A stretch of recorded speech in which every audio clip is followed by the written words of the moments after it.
5 patients, 12 experts, 45 academic medical articles. A tidal wave of regret is heading our way. Is our society equipped to face the harms of so called gender affirming care and to reckon with what the medical establishment has done to detransitioners? Learn what these brave souls have been through and how you can help. Watch our film, No Way Back: The Reality of Gender Affirming Care. Formerly known as Affirmation Generation, we are proud to announce we have been picked up by a global distributor. The tide is turning. Visit our website at nowaybackfilm.com. But helping people be comfortable in their own skin, whether conservative or liberal, is what I want to do. And liberal therapists tend to say, no, you can't. You don't have the right. Because you're conservative, you don't get to have that position. Ethically, you're not even supposed to be in this position, and we'll do whatever we can to get you to shut up and leave. It's so exhausting to have to fight that battle as a therapist every single day. And that's, again, the main purpose of our group is to continue to support these therapists so they don't give up. Because if they do, then what? We have 80 million people that voted for Trump.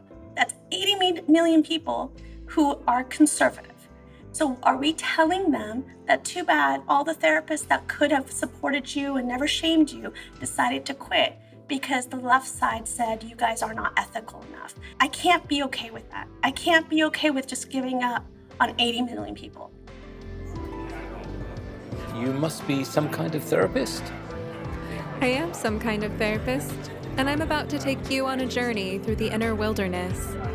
I've invited brilliant guests from all walks of life to join me as we investigate, illuminate, and inspire transformation in ourselves, intimate relationships, and the social ecosystems we are constellated in. What you are about to hear may surprise you, so hang on to your earbuds for a hefty dose of sanity in a chaotic world. I am Stephanie Wynn, a licensed marriage and family therapist, branching out and building bridges between psychology and everything else under the sun. It's my honor to have you along for the ride. Let's get started. Today I'm here with Soad Tabrizi. She is a licensed marriage and family therapist in California, specializing in addiction. She is also an admin for the Facebook group Conservative Therapists and Social Workers. We've been connecting on the internet for a while, so I'm glad to finally be meeting face to face and seeing what we have to talk about today. Welcome, Soad. Hi, Stephanie. Thanks for having me. Thanks for being here. So before we got started, you were saying that there's this mama bear in you that feels protective of the members of your Facebook group. You say that there's been a lot of hatred projected onto conservative therapists lately, and that's something we've certainly talked about on this podcast. As any of my regular listeners will know, I don't call myself liberal or conservative. I'm pretty politically homeless or moderate these days, but I'm noticing that I have a much easier time talking to people who are conservative because, frankly, I find them friendlier and more open-minded and just reasonable when it comes to expressing differences of opinion over complex and fraught issues. I think over time, as a therapist, I've become a little more conservative myself because doing this work in therapy, ultimately our responsibility as therapists is to help the individual in front of us make their life better, right? And you can't do that through blame. You can't do that through picking apart society. And so I've talked about, how something might not be your fault, but it is your responsibility. If someone comes and dumps garbage on your lawn, it's not your fault that some jerk did that, but it is still your lawn to clean up. And I think therapy is like that, right? Whoever did whatever to you, sure, that's their fault, but it's your responsibility if you're here in my office and you want to get better. So I think that therapy itself, the process of trying to help an individual take responsibility for their lives, is inherently a little bit conservative in that way. At the same time, it's liberal in the sense that therapists tend to be compassionate, open-minded, and those are virtues we traditionally associate with liberalism. But these days, again, here I find myself in the situation where I notice that it's just easier to talk to more conservative-minded people, and they're actually quite open. Before we started recording, for example, Soad and I were talking about psychedelics, and she was expressing being very interested and open in hearing how those been beneficial for some people. So I just wanted to kind of open with that, Soad, and let that mama bear in you talk about what you've been seeing in the climate of therapists these days. Oh my gosh, thank you. Because this, like, even hearing you talk about that mama bear inside of me just makes me almost want to tear up because I have felt like I need to protect this group that we've created on Facebook. It's a group of about 700 of us conservative therapists and social workers, just anybody who works really in the mental health field. And we decided that um, we needed a place where people can come to for refuge because they were getting so viciously attacked in the other therapist groups on Facebook. And I was actually one of the ones that was also saved by another member in the group prior to me becoming an admin of this group. And the way that I was saved was somebody at some group said something about there is absolutely no way you can be a Trump supporter and be a therapist. And I will tell you why, and I will list the facts and the reasons why it's impossible and it's ethically wrong and morally incorrect for you to vote for Trump and be a therapist. So I read the whole thing because I was a Trump supporter. I voted for him twice. And I really wanted to understand from their point of view why they hated me.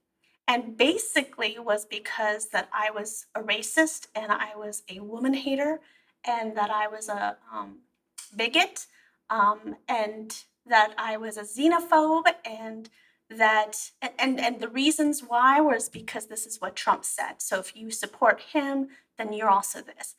And I'm looking at myself going, I'm a Middle Eastern. I live in California. I'm a female. I have plenty of gay friends. None of this fits me. But yes, I still supported Trump in the elections. So I vocalized that and I said, thank you for calling me all these horrible names. I am someone who supported him. You have literally just made me feel like crap because of all the things that you just said. Luckily, it doesn't affect my ability to move on and continue as a therapist, but you have to be careful in all these things you guys say about us because they're just untrue. They're not correct. And because I put myself out there in that way, then I got even more attacked. And I remember that feeling of being so attacked. But I was like, God, if I was someone who is afraid of confrontation, if I was someone who tends to be more shy and more anxious and more timid, I couldn't imagine coming out of this on the other side whole and complete. Thank God I'm not those things. I'm not afraid of confrontation. I'm definitely not shy. I'm very vocal about my opinions. So it didn't affect me, but I just knew right then. I was like, I see why so many people have not spoken up. This is an attack like no other. And so someone came to my rescue and said, hey, there's a group for you. Come on over. It had just started out. I think it was just 3 months. And my interaction with them was great. And then immediately I was asked, hey, could you come on and be an admin with us? Sure. And ever since I took on that admin role, I took it as me protecting this group, as me protecting the people in this group. Because once we leave that group and we're in the outside world with the progressive therapists, we are so susceptible to hurt and pain and destruction by them. They have tried so many times to get into our group, and they've been succeeding, where they pretend they're conservatives and have all the conservative talk, take names down, and then go and call our boards, call our employers, and get us fired. We have a handful of people who are in litigation right now because of this. We have had a handful of people get fired from their jobs because of this. That's why our group is very secret and shut down. I have to personally invite you to the group because they're just vicious. They want us out of the arena completely. It's sad. It's unbelievable to me that they would do that. I knew it was bad. I'm I don't I'm maybe a little surprised even to hear this. I was in the Facebook group. I don't mind naming it, Therapists in Private Practice, the Mm-hmm. largest that I'm aware of, the largest Yep. Facebook group for therapists in the United States. Largely people based in California who, by the way, I often noticed wrote as if everyone in the world is in California. Yes. Oh my I gosh, noticed I'm yes. like, "Do you think like, this is a nationwide group?" Yeah, the largest Facebook group for therapists in the country, and it was so toxic, Yeah. and I witnessed this bullying and dogpiling and vitriol, and unlike you, I didn't end up in that Facebook group that you're in. I ended up just not spending any more time on Facebook at that point, and that's when I joined Twitter. Um, but I understand the feeling of feeling like there's, like, a persecution going on and Yes. that rescuer impulse and those feelings of victimization, and the dynamics that you describe, I mean, from sort of a classic cognitive behavioral therapy lens, we can already spot several thought distortions. The black and white thinking, labeling, overgeneralization, jumping to conclusions, putting people in categories in this very tribal way that if you vote for candidate X, that means that you endorse every single thing they say and that you have our narrative and our way of interpreting the things that they say and the things that they mean by that, rather than understanding the nuance of the situation, which is, I think the average person feels like most political candidates don't really speak for them, but that you're kind of choosing between the lesser of evils because of the things that matter the most to you, and you have to make values based decisions. It really frightens me that there are so many people who are in a position of caring for mental health of others who would be so quick to encourage this sort of distorted behavior, jumping to conclusions. And I wonder about the implications for relationships. You and I are both LMFTs. We're licensed marriage and family therapists. We're trained to think in terms of systems and relationships. And we understand the importance of relationships for mental health, that they are both the number 1 and number 2 biggest determiners of lifespan, for example. I don't know if you know Mhm. what I'm talking about with that Yes. study that looked at all these different factors that influenced a person's longevity, and they found that the top 2 factors were both about relationships. So one was, do you have a few people, even one person you could call on in the middle of the night, or if your life depended on it? Do you have that 3 a.m. friend? And then the other being, do you chat with the barista? Do you smile at the grocery clerk? Do you feel like you belong to a community of people around you where you have everyday simple small talk interactions that feel kind and pleasant? Because those things actually increase your lifespan. That's how important relationships are. So, given that our responsibility is to the individual, the family, or the couple in front of us, and that we know that whether we're working with an individual or multiple people, that the health of our clients' relationships are paramount to their overall well-being, shouldn't we be interested in what's going to help people resolve conflict and misunderstandings in their web of relations, whether it's family or coworkers? If there are political differences, then wouldn't you want to help your clients better understand those who think differently? And I remember this even when I was liberal, when I was voting Democrat, and I had clients who were like minded politically, and they would talk to me about conflict in their families with the Trump supporters in their families or people who voted differently on certain issues. And I remember thinking, I really hope that I can find a way of helping this person see their loved one in a more gentle light, unless there's indicators that this is a really abusive and toxic person, that my client would truly be better off having no contact. I think there's a very small minority of relationships that are really like that. But the majority of the time people are good but flawed, and I would have the desire to help people at least understand where their loved ones are coming from, find some values and common ground. And I found the work of Jonathan Haidt, Moral Foundations Theory, really helpful for that.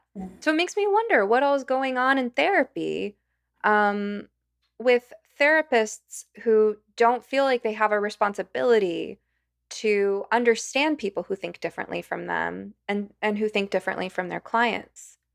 What's amazing is therapists who are on the other side of the spectrum from me, they basically have said that if they have clients who come in and discuss right-wing ideologies, they they admit that they are in a position where they can then try to influence these clients so that they can then change them and to have more progressive and left-leaning ideologies, which goes against everything that we have been taught.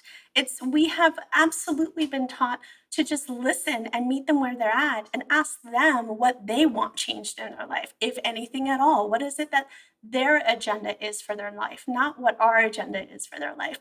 So it's just, it blows my mind that they are so proud. And that's the word I swear I can use comfortably, is that they are proud of the fact that they're going to get a conservative person client in their room and they get to change them.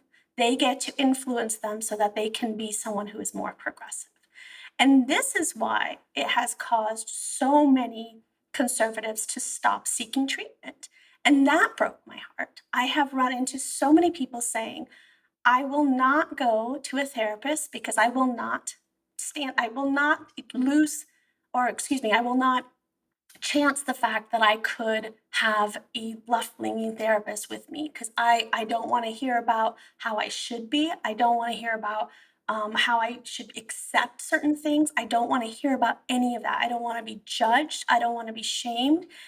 And that absolutely breaks my heart. Again, that mama bear comes up inside of me. We had one of our members create a website. It's called conservativetherapist.com for that reason, because so many conservatives were not seeking treatment. And so she said, okay, well, then let's just have a website where it shows like we are all conservatives here. You can find just a conservative therapist. And it's helped. And I've even gone further and I have put my beliefs, my values, my understanding of woke culture, and I've just put it on my website. It got to a point where I literally am at a place where I'm saying, if they're going to come at me and they're going to try to take my license away, which, by the way, is very difficult to do because a client actually has to call the board and say, I've been harmed in some way for an LMFT at least to get their license removed. And even then, it's probation and some kind of punishment before it's actually taken away from you. But these therapists believe that they just call the board, then we can get your license taken away. That's not necessarily true. But I'm at the place where I'm like, even if you did that, take it.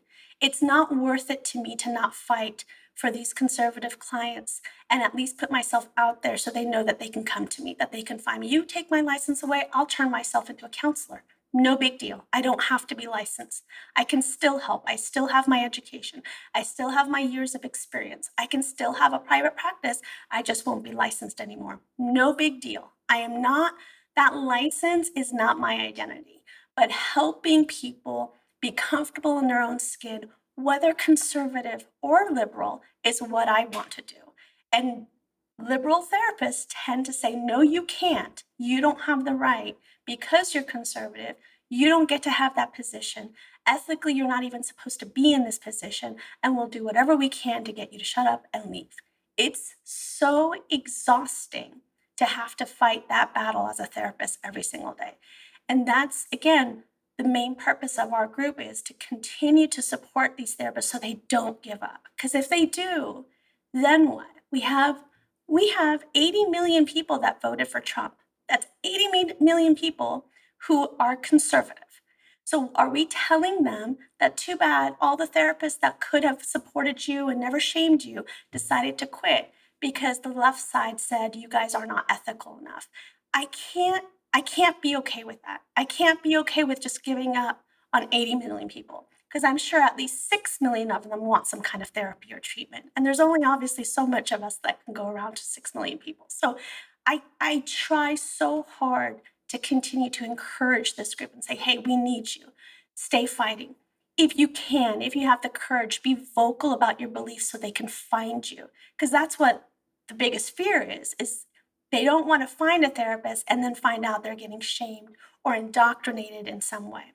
So let's just be vocal about it a little bit. I try to help them find wording on how to put it on their website so they're not really coming out as conservative, but the wording kind of shows like, hey, I'm open to both sides. I'm comfortable to both sides. I'm not just a woke therapist. I'm also someone who understands traditional values. I'm here for that. We have meetings once a month actually that I run to just kind of talk about business, talk about how their struggles are, if they're feeling lonely, just to share. We're all over the nation. It's amazing. We come together and just support one another because of it. It's it's a lonely field when you are a conservative, that's for sure. A conservative therapist, I should say. It's very lonely. So I try to do my best to help them feel welcomed and wanted. But you're absolutely right. Sorry, Stephanie. Back to your point that we we are a field of relationships. Like our goal is to help people survive with the world, with the people in the world, with humanity. That is our goal. It blows my mind that there are therapists that are standing against that, who are saying, no, you have the right to look at a certain sector of people and say, shame on you, and have nothing to do with them. I can't understand how that works in their head. We literally try so hard to look at them and go, you know what, you may not agree, but how can you survive and live with them even though you don't agree? How can you work with them even though you don't see eye to eye? What is it that you can maybe do to make the environment a little bit easier for the both of you? I mean, that's what we're taught to teach. But instead, the other side is saying, they're saying, no, shame on you, hate them, don't like them, they're horrible. They need to be shamed to the point of them changing their values and beliefs. I can't understand how that's okay to them. It makes zero sense to me. How are you sleeping? Sleep is a foundation of mental and physical health, equally important to nutrition and exercise, yet it's often the first thing to go during times of stress. Good sleep can help alleviate depression and anxiety symptoms, maintain a healthy weight and metabolism, protect your heart, and even reduce the risk of Alzheimer's. Yet still, a third of Americans struggle with sleep, and temperature is one of the main reasons. Before I got an 8 sleep, I was already an expert in sleep hygiene and practiced what I preached to my clients. But I would still wake up overheated in the middle of the night and unable to fall back asleep for 1 or 2 hours. Adjusting the air temperature and blankets was not enough. The mattress itself was keeping me hot. But now, I'm sleeping soundly through the night and waking up refreshed thanks to my 8 Sleep Pod Pro cover. The Pod Pro cover by 8 Sleep is the most advanced solution on the market for thermoregulation. It pairs dynamic cooling and heating with biometric tracking. The cover can adjust the temperature on each side of the bed individually for you and your partner based on your sleep stages, biometrics, and bedroom temperature, reacting intelligently to create the optimal sleeping environment. If you'd like to be more patient with your children, more emotionally stable with your partner, a fitter athlete, or more efficient at work, take it from me, a mental health professional. Improving your sleep is one of the best investments you can possibly make in your overall well-being and the lives of everyone you touch. Go to 8sleep.com to check out the pod and use the code SOMETHERAPIST at checkout to start sleeping cool this summer with up to $200 off your purchase. Even if they're already running another sale, this code will get you an additional $50 off. And yes, to my listeners around the world, 8 Sleep currently ships not only within the USA, but also to Canada, the UK, select countries in the EU, and Australia. All right, now back to the show. There are major competency issues here. When I was in grad school, which I graduated from, just 10 years ago, like not that long ago in the grand Mhm. scheme of things, and I went to a very progressive school. I went to California Institute of Integral Studies in San Francisco. Oh, wow. Yeah, but even then, like the understanding was that if you are in this role of a therapist, sure, define your scope of practice. If you specialize in this and you don't specialize in that, know when it's time to refer out, absolutely. But in general, you should be comfortable working with a pretty broad range of the population. And if there are cultural issues or values based issues that are getting in your way of working with a certain type of person, that is a countertransference issue on your part that you need to talk to a supervisor about, Right. or work out in therapy. And so that presents a major competence issue that there are so many therapists who have what you and I would see are countertransference issues interfering with their ability to work, but that they actually take pride in and they don't feel a responsibility to improve those areas of weakness. I also want to say I think it's interesting that it's coming from you as, like you said, a Middle Eastern woman, because I think that this is one of those things that people on the progressive side so often fail to see because they like to take pride in their idea that they are so culturally competent, that they work with so called diversity. And yet there seems like a real failure to understand that there are a lot of immigrants and descendants of immigrants in the United States that come from cultures that are actually a lot more conservative than the American culture. And so I wonder, for you, does your Middle Eastern background play a role in your politics, or is that something you've come to of your own? So it's interesting that you say that because, like, for instance, if I talk to my mom, who actually used to be a proud Democrat, proud, um, voted for Obama twice, loved John Kerry, like she just was a proud Democrat. And then when I sat with her and I was like, hey, and I've always just kind of ignored it because we've all just, okay, you're a Democrat, I get it, that's how you vote, fine, I can live with that. It's your opinion. But since we've been so polarized, I finally had to sit with my mom and go, I have to sit with you and help you understand what your party actually is saying is okay. And when I sat there and I said, they're saying it's okay that as an infant, when you're born, you should not be assigned a sex. And she kind of just looked at me with like her Persian eyes, like, I'm sorry, what? Like she just had no idea what I was trying to tell her. I'm like, and that's because of our culture, that's unheard of. And then I said, yeah. So, and then on top of that, mother, they're also saying that if you're 12 and you really feel like you were born a girl, but you feel like you're a boy, you can start taking puberty blockers. You can start taking testosterone to change the chemistry of your body. That's allowed. And she just was blown by it. She's like, this isn't real. This, you're not telling me the truth. So then, it's showing her clips and giving her these little sound bites, like, hey, look.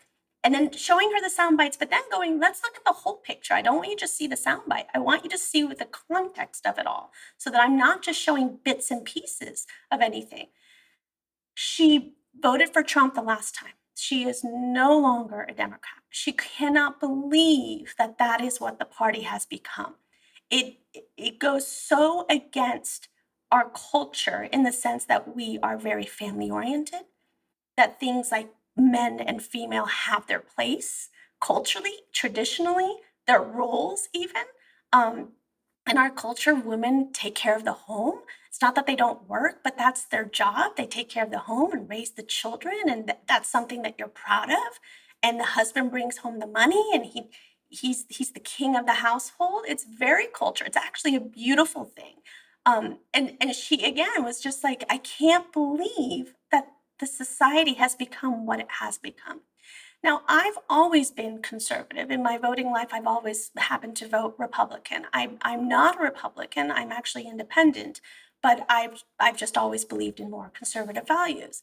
And I think for me, being that I actually grew up here in America, I was born in Iran, but I came here when I was about 2 years old. And when we went to, I mean, the heart of liberalism, which is the Bay Area now.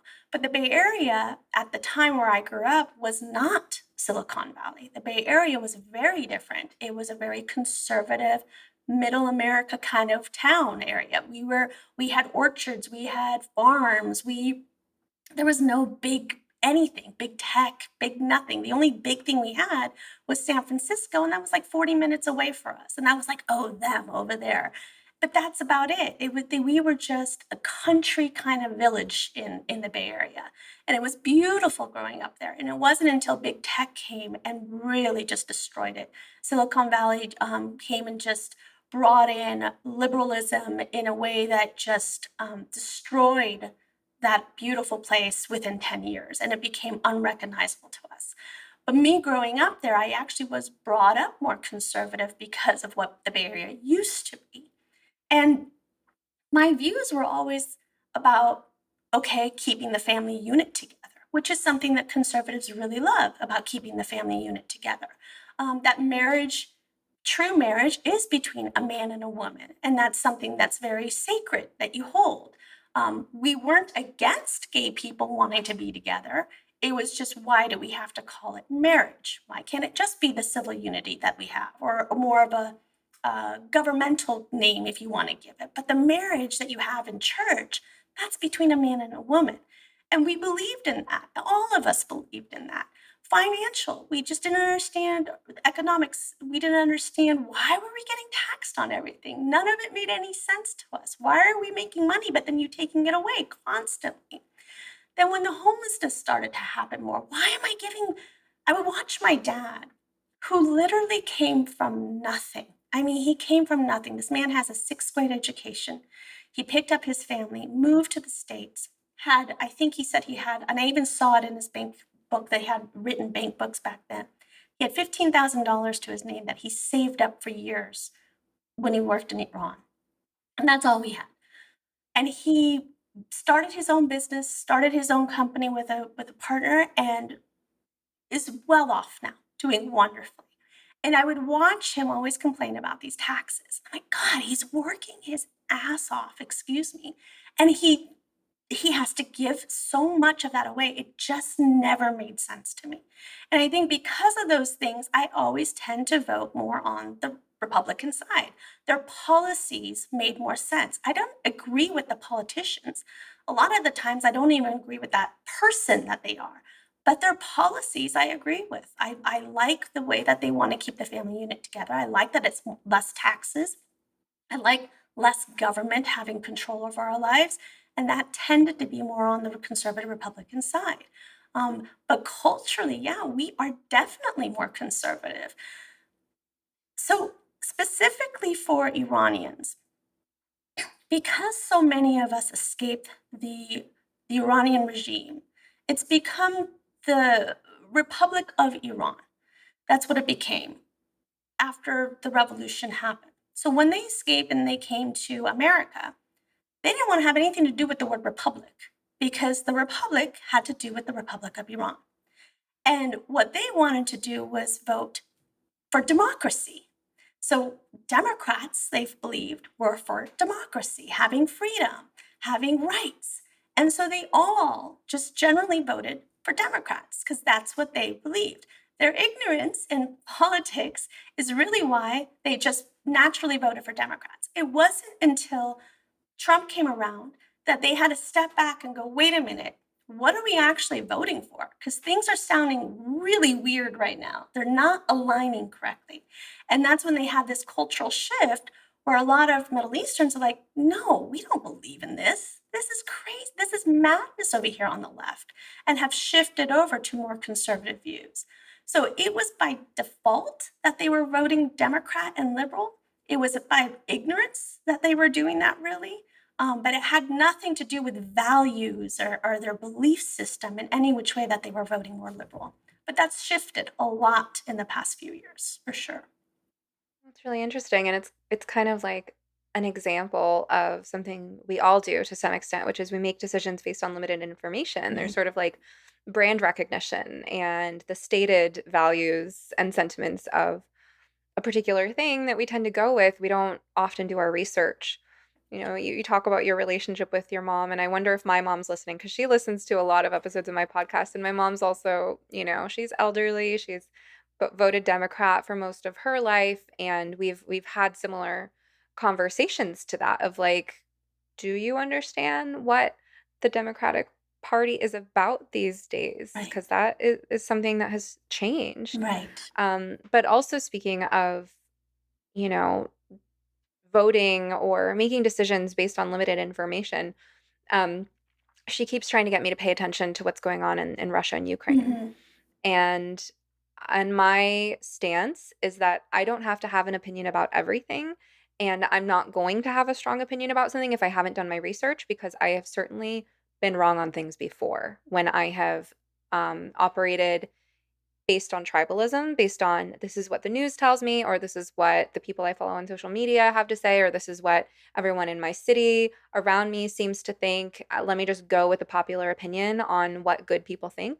That I've been dead wrong before. I know for a fact now that when I um, trusted the authorities on so-called gender affirming care that that was wrong and that it was necessary for me to do my own research and come to my own conclusions. And so with something as complicated as a foreign war, I'm not going to have an opinion until I make a personal decision that I am going to do my research thoroughly and look at trusted sources. And is that something I have bandwidth to take on right now? No. So right now, I don't have an opinion on Russia and Ukraine. Right. Why? Because I could be wrong if I formed one hastily. Good for you. But if I were to start researching, my fiance wants me to make sure I say when we talk about this, if I were to have an opinion, I would start with listening to Konstantin Kisin, which I've listened to like 2 hours of what he has to say on this. But That's great.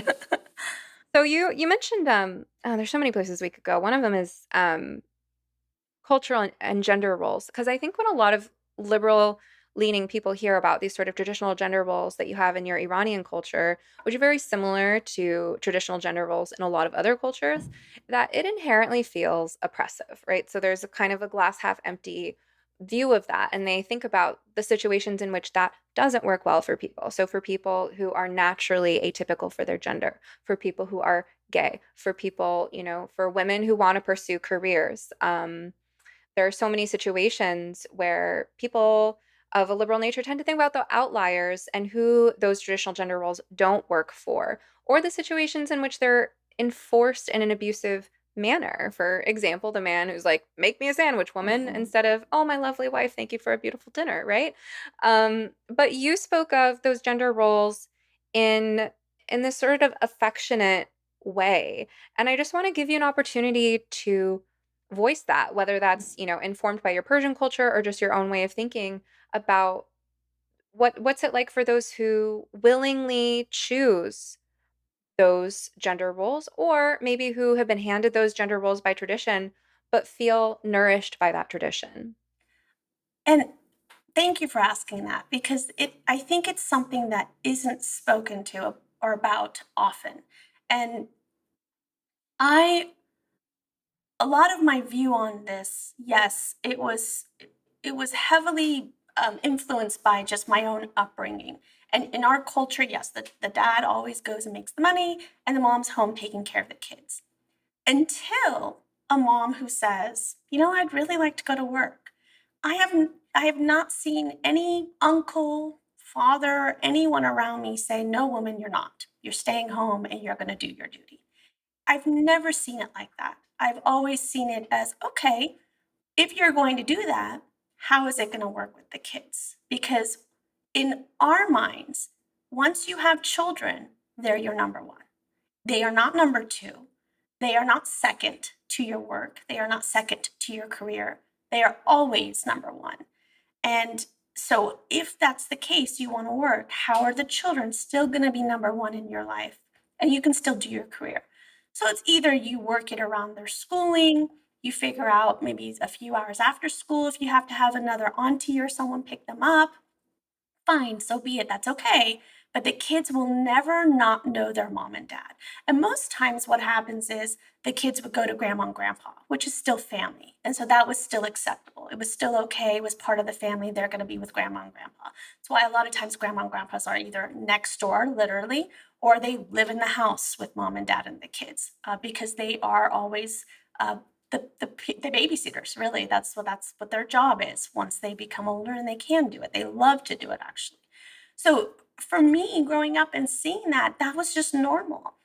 But I never, ever thought I wasn't going to be able to have my own career. That never crossed my mind. If anything, my dad was very encouraging of that. Make sure you can take care of yourself. So was my mom. Make sure you have your own finances, that you're not dependent on a man. It's good that he's there and he can provide, but don't depend on him to provide. Like, we were still raised in a way where you had independence.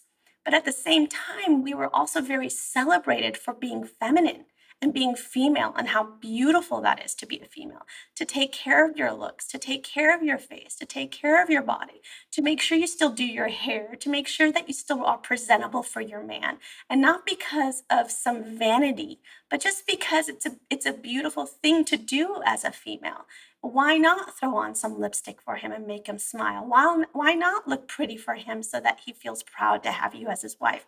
Again, it's not to say like oh, that has to do with misogynistic views. It's not that. It's I'm a female and there's this beauty about me that I like to present. And part of that is looking good. Part of that is making sure the home is kept. Part of that is making sure he's fed well. There's a joy that comes out of that. And again, that's I'm able to have that joy because I'm not restricted in any other way. If I was restricted, let's say if I had the joy of wanting to do all this, but I wanted to also have a career and somehow I was restricted to have a career, yes, then resentment creeps up and I start hating the household and I don't want to cook for you anymore because you're not letting me have freedom. Sure, that shows up, but that's never been the case. I've never seen that around me where a husband, boyfriend, man in their life has said, no, woman, you're not going to do that. It doesn't mean it doesn't happen. I'm sure in some families it did, and I feel horrible for them if that's the case. But that's not often. Not in my family is huge. My God, if we go back to the Bay Area, there's a huge family system that's up there for me. And none of us had that. There was never restriction. All of us girls, if anything, I mean, if I think about it right now, all my girl cousins, my God, we all have our own careers. Some of us are on businesses. We do really well. And on top of it, have children, raise them ourselves. If it's not us, it's our grandparents. It's their grandparents, I should say. So we don't feel suffocated at all. And if anything, I love the fact that our families taught us to love our gender roles, to appreciate what those are, to embrace them instead of fighting them, and to give people the freedom to kind of explore as much as they need to, but never, ever, ever make them feel bad or ashamed for being the certain gender that they are.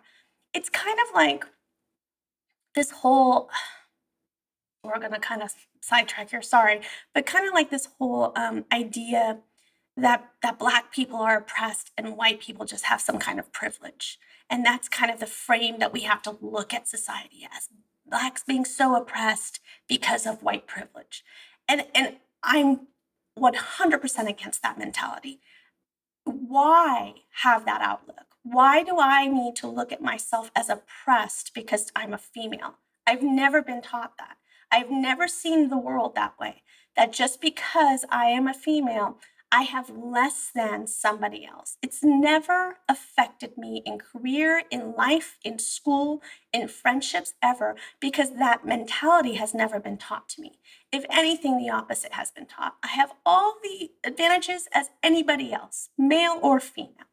And because of that, I've always felt like everything's great. I can have anything I want. I can't look at your color and assume you have it better off than I do. I've never done that.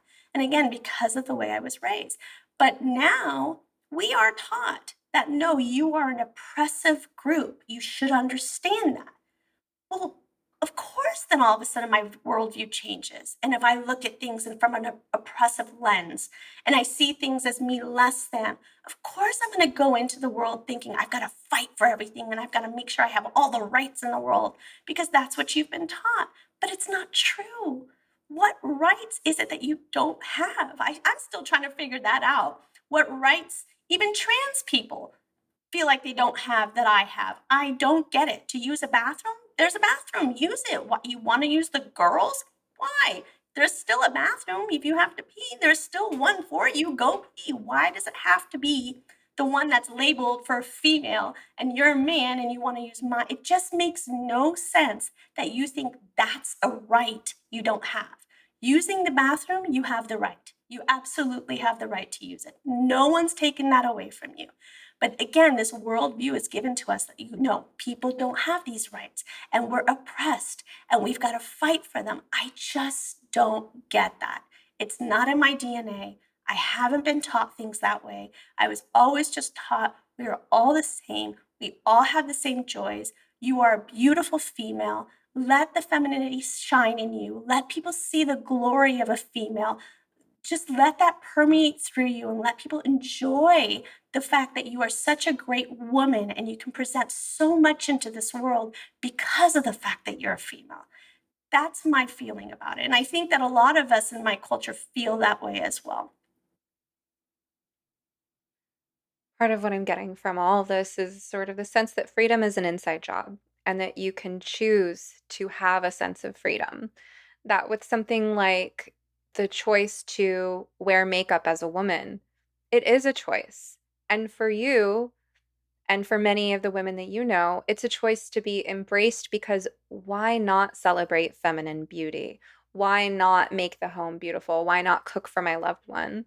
Sort of the sense that this is how we make life sweeter. Hmm. And nobody's enforcing this on us, but that traditions do exist for a reason. They're handed down because they work, because they create stability. And when we take away Democrat and Republican and current party issues, and we look at more the conservative versus liberal approaches to life, I really like Brett Weinstein and Heather Heying's take on this, the evolutionary perspective, right? Hmm. That Yes. both forces play an important role in human development, and that when a society is has found systems that work for it, it's good to remain conservative for a while to keep those systems in place and keep handing down those traditions, so that you're passing along from one generation to the next what we've discovered works to support human flourishing in our time and our culture and place, and that during times of instability or chaos, migration, environmental change, economic change, wars, country zones changing, whatever,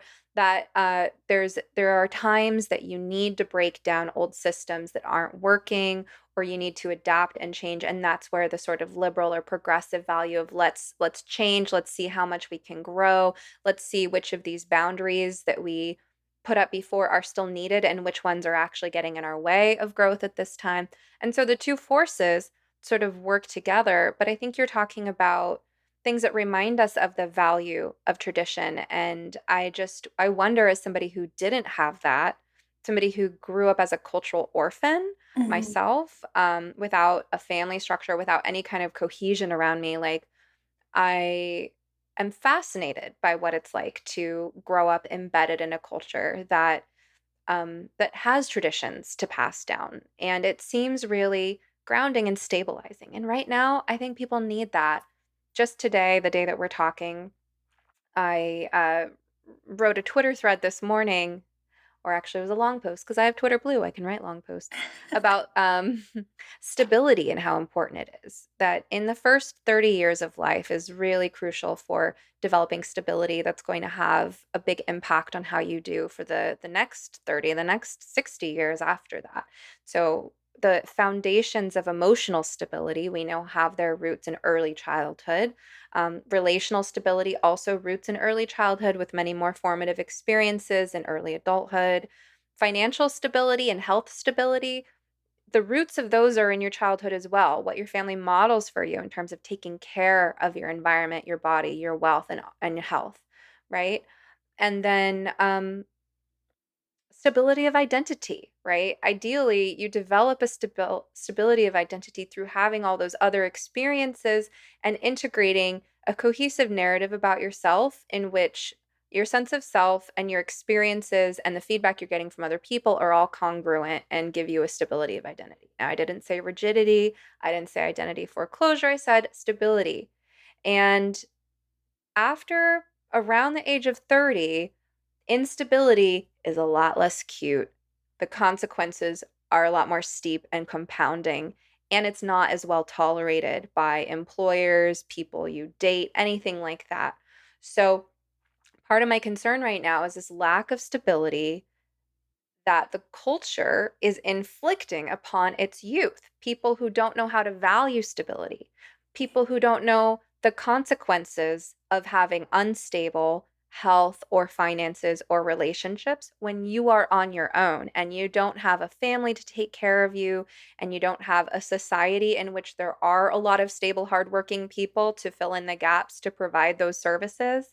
The consequences become so much more steep later in life. So, with so called gender affirming care, for instance, is one of those things that is tremendously destabilizing. It destabilizes your sense of identity, your relationships, your role, and your biology at a time that people have no idea what kind of consequences they're signing up for, what it's going to be like to live with a chronic pain and disability after the age of 30 when it's not cute anymore, when you're on your own. So I think people need stability now so much more than ever. Yes, this is a time of chaos. Yes, that sort of progressive mentality of things are in flux, how do we adapt is important, but it also feels like a time that we need to recognize the value of what works and revitalize and resuscitate those things. Again, as I mentioned earlier, Brett, I always forget if it's Brett Weinstein or Weinstein and I do Heather too. Heying.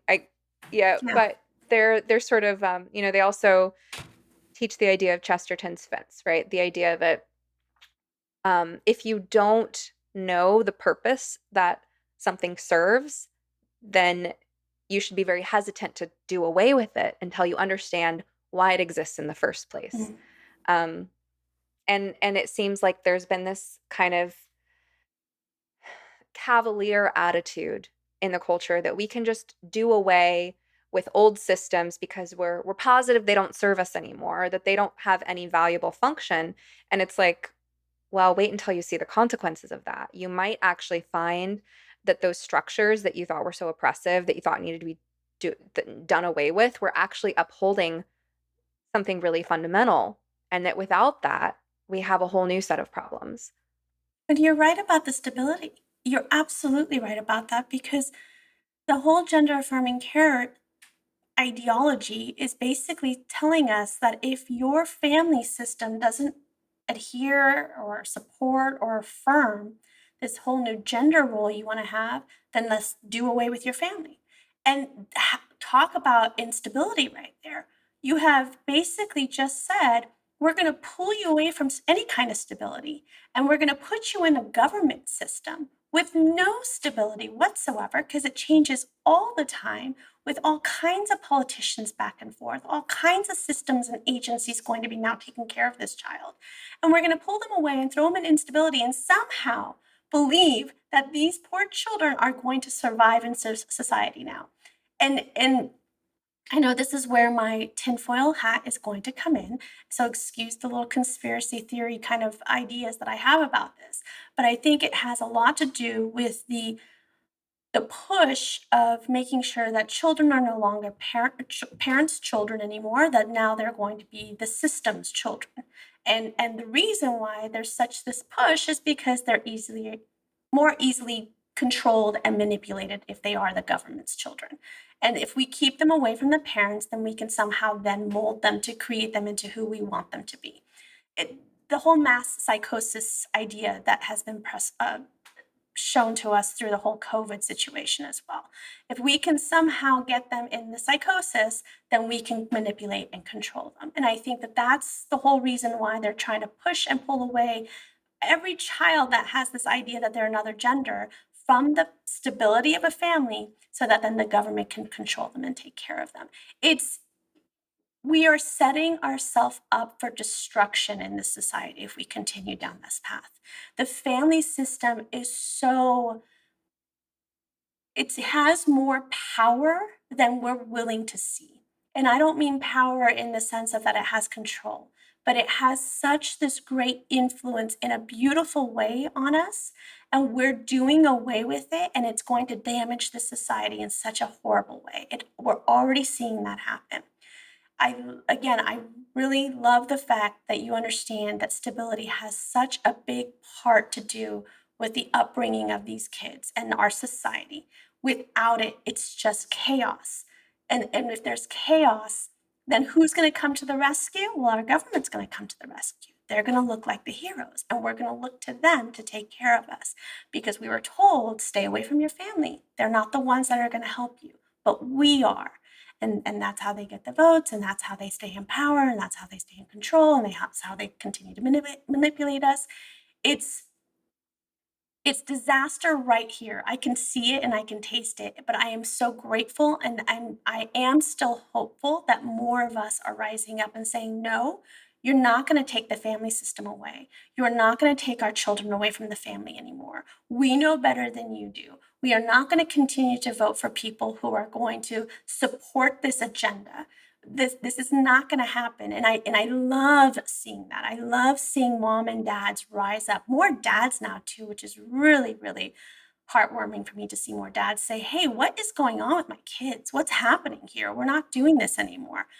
because this whole gender affirming thing, and I know you and I share this, is not healthy.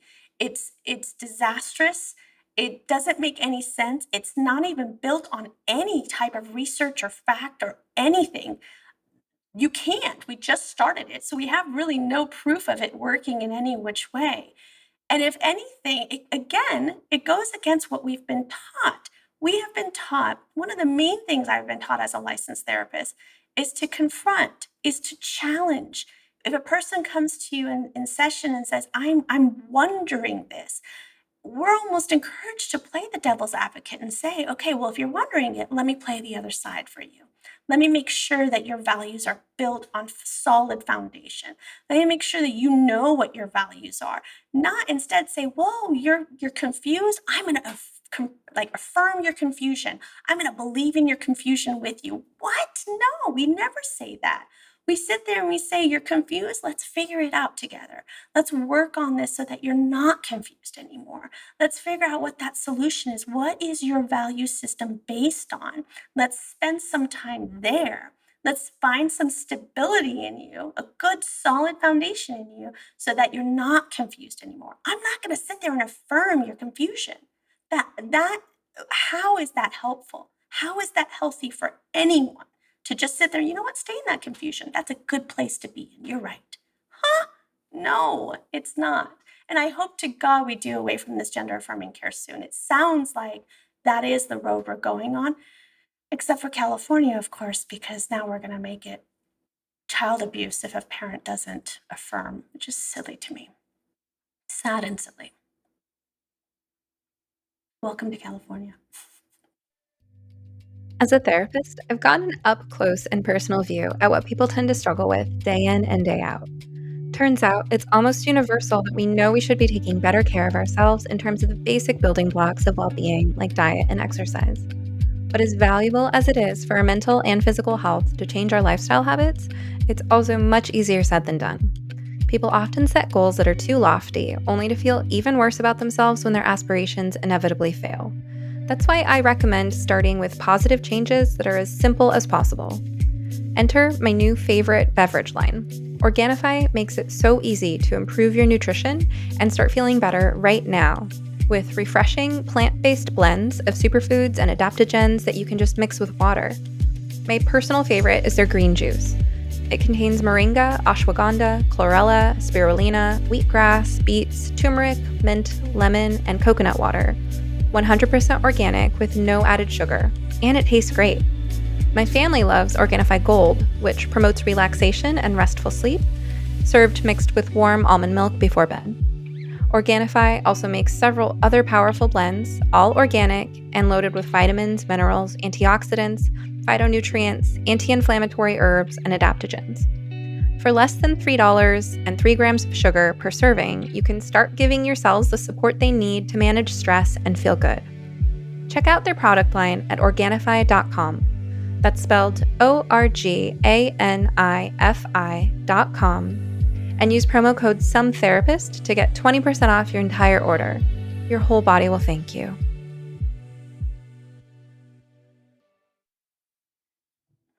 You talked about your tinfoil hat, and earlier you were talking about hate, the projection of hate from progressive therapists onto conservative therapists. And I just thought it was funny because if you look at the negative reviews of my podcast on Apple Podcasts, every single negative review, except one 3-star review that was bizarre, um, has the word hate in it, accuses me of hate. It's like their favorite projection, right? They're obsessed with this concept of hate and of hate speech.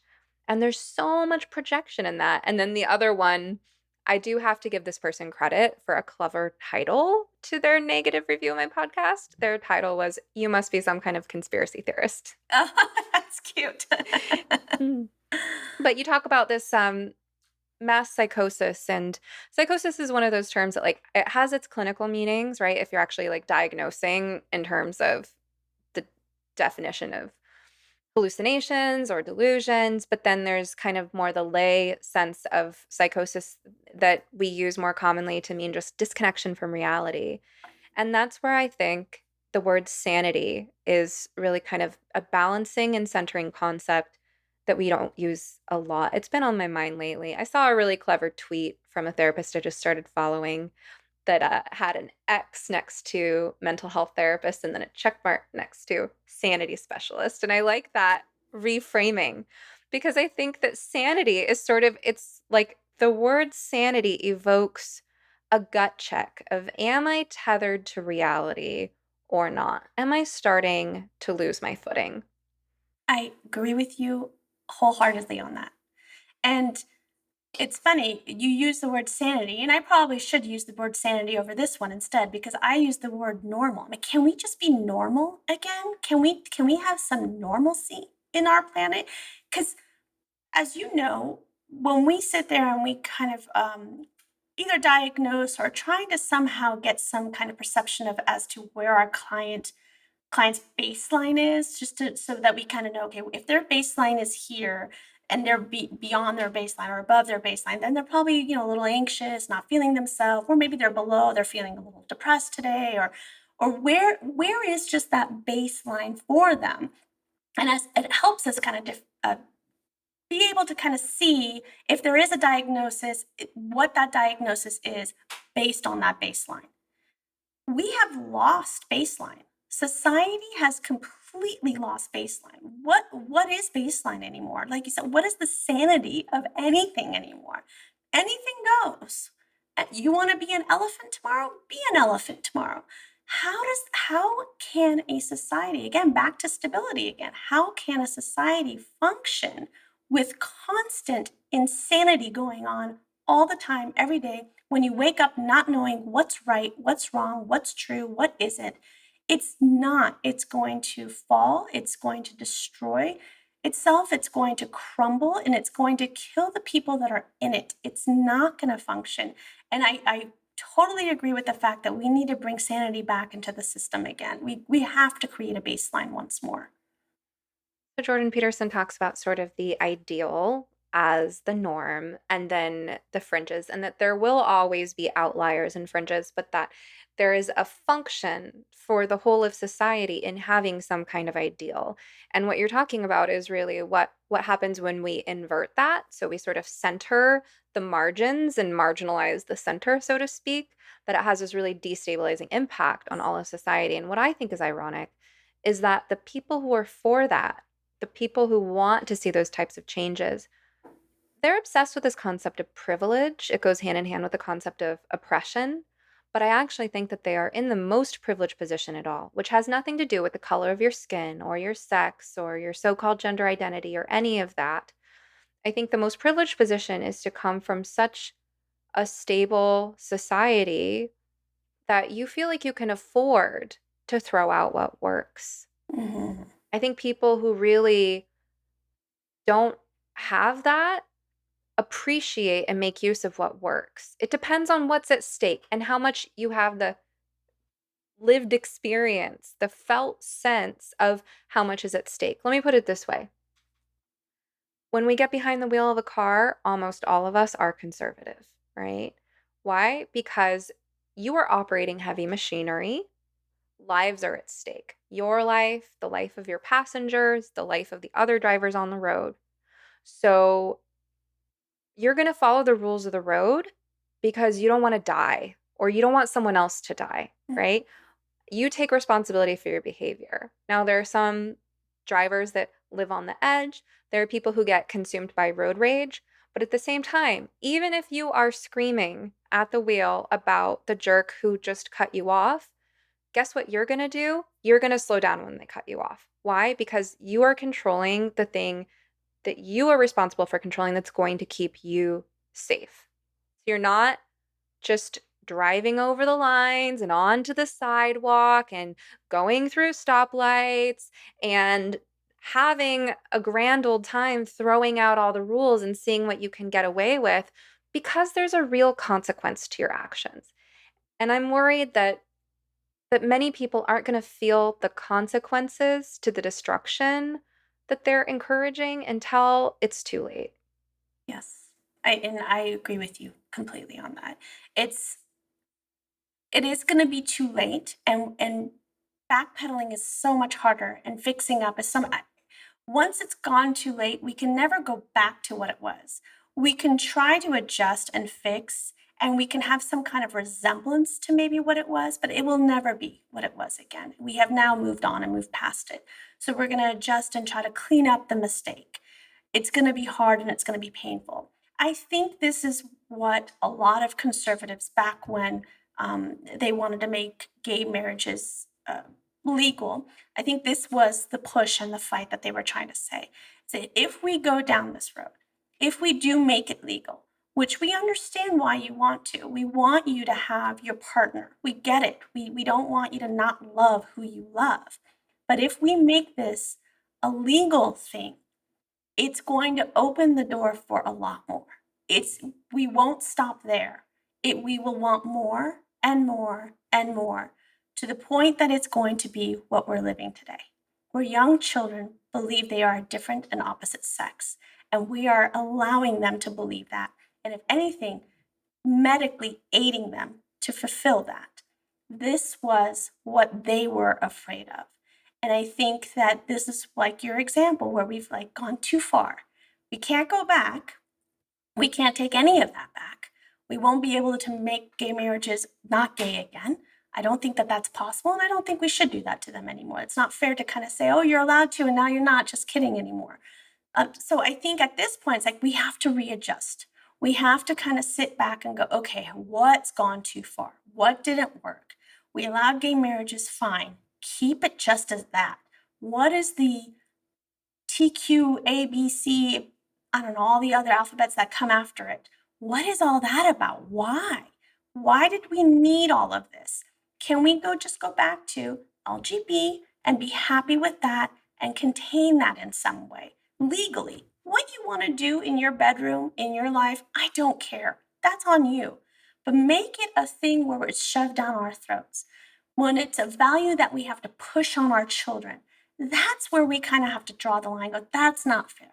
I don't want that value system in my house. You can have it in yours, but I don't need the rules changed so that you feel good about the decisions you make in your house. The rules never needed to be changed in order for you to do what you wanted to do, but you have made it a value that has to be everyone's.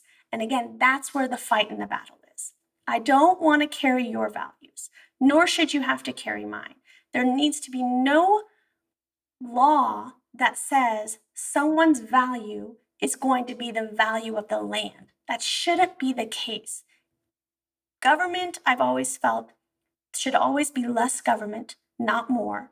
They should only be involved in certain aspects of our life. They should have never entered the scene when it comes to our value systems. Never. They should have never been in control of our morals. That's something that we have allowed and we can never go back to again. And you are right in that we've gone too far, and it's hard to fix a lot of what we've done. And more than anything, I feel horrible for our children. I think I don't have kids myself. I made a conscious decision not to have children at a very young age, and maybe I just knew intuitively not to. But I feel for parents these days. The struggles that they go through, I can't imagine. I feel for them. I try to help as much as I can. This is hard work. And if anything, my message to them is I'm just so sorry. I'm so, so, so sorry that this is even happening. I do have to say, I know I'm going to have some listeners getting angry at me in the comments for your stance on gay marriage. And I just want to express some healthy differentiation, right? That part of what we do on this show is I talk to people I don't agree with on every single issue. I also have a range of which issues I care about more than others. I've chosen to die on the hill of fighting gender affirming care because of how strongly I feel about that after doing my research. Now, when it comes to things like abortion or gay marriage, like I said, I'm not really liberal or conservative at this point. These aren't my hills to die on. And I feel like if I am going to choose a stance on an issue, I really, really want to understand it in depth. When it comes to gay marriage, in general, I support it, but I also want to give people like Soad an opportunity to express her views because I think they're nuanced. I think that there is a conception among some people, especially gays and lesbians who feel strongly about this, that anyone who opposes gay marriage is homophobic, doesn't respect gay people, or thinks that they're sinners or that they're going to hell or that gay people this, that, or the other, right? That you kind of lump in together. And I just want to say what I think I'm hearing from you, Soad, which is that for you, it's not about disrespecting someone else's sexual orientation and who they love. For you, as I'm understanding it, the problem with gay marriage is that it's a changing of the definition of marriage, and you're concerned about the ripple effects for that in terms of destabilizing society. You sort of use this slippery slope argument. And I just want to say, I don't actually have strong feelings on this either way. And I know that's going to upset some people because I think that I have a lot of LGB listeners who are going to want me to sort of take a stance and defend and argue with you. But I just want to say that I think that these are nuanced issues, and I'm more interested in understanding different perspectives because, again, if I'm not going to take my time to do the research and I'm not going to look at actually the sort of the sociological data on the ripple effects of something like gay marriage in terms of how whether that does have an impact on messages that children are sent that create foundations of stability.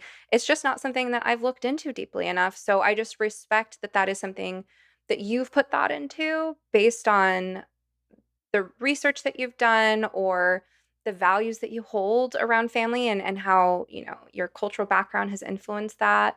Um, Let me, so I just felt like I wanted to say that. no problem. Go ahead. So let me just, so that I can clarify.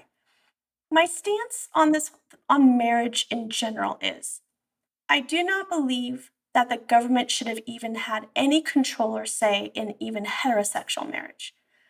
I believe that they should have left it alone and left it to the individuals and left it to the churches and however they wanted to define their own marriages. It's when the government comes in and takes control is what I have an issue with, even with heterosexual marriage. They did that in order to have some kind of financial and economic gain and some kind of control over the institution. I don't like that for heterosexuals either. But once they did that and they decided, like, no, we're going to make this a business now. Marriage is now going to be a business. We're going to give you a license in order to do this, which I find ridiculous. We're going to have control over when you can divorce and how long that's going to be and how much money you're going to have to give us in order to do that divorce. Again, I find that ridiculous. So fine, you guys did that. But then we're going to come in and go, now we're going to redefine marriage altogether. It's like, okay, see, we've given you marriage. Now you're going to redefine it. And now here we are today. So my issue was just with the government on whole. Stop taking control over our decisions on what we want to do in our own personal lives. It has nothing to do with you. Stop doing that. And every time we give them more control, every time we give them a little more power, more chaos happens, more instability happens, and more people want more. I want more rights. There's more rights out there for me. Like, there are no more rights. You had them. We're actually now limiting our rights because we've given it over to the government. We had all the rights in the world. Transgenders could have gotten married. I wouldn't have known anything about it. But now that we've given it to the government and handed that authority over to them, now everyone has to know about it. That's my issue. It should have never been a government thing. It should never be legalized for me to get married to who I want to get married to. It should have been a private factor, and the government does not need to be involved in that at all. That's where I really stand with it. Okay, that's interesting. See, I've never heard this perspective before. No. And I think that, we have to be able to have really nuanced conversations to understand different people's ways of thinking about things. And I see what you're saying there, right? Like, and it comes down to sort of trust and faith in institutions. And how is it that people who, on the one hand, are so ready to demonize their fellow therapists, for example, or demonize people who vote differently than them or whatever, like people who are so cynical about human nature on the one hand, and then so naively optimistic about the intentions of government or like big pharma, for instance. Right. And yeah, and we're gonna have to end there because And I want to no respect our problem. time limits. But thank you so much for joining me. So let's talk about where people can find you, and also if anyone's interested in this Facebook group, it sounds like they would have to reach out to you as well. Yes. So I have my website. It's very easy, soadtabrizi.com. You can go there. You can contact me through there. It's the best place to find me and to learn more about me. And then if you want to join the Facebook group, you have to obviously have a Facebook. You can send me a direct message through there.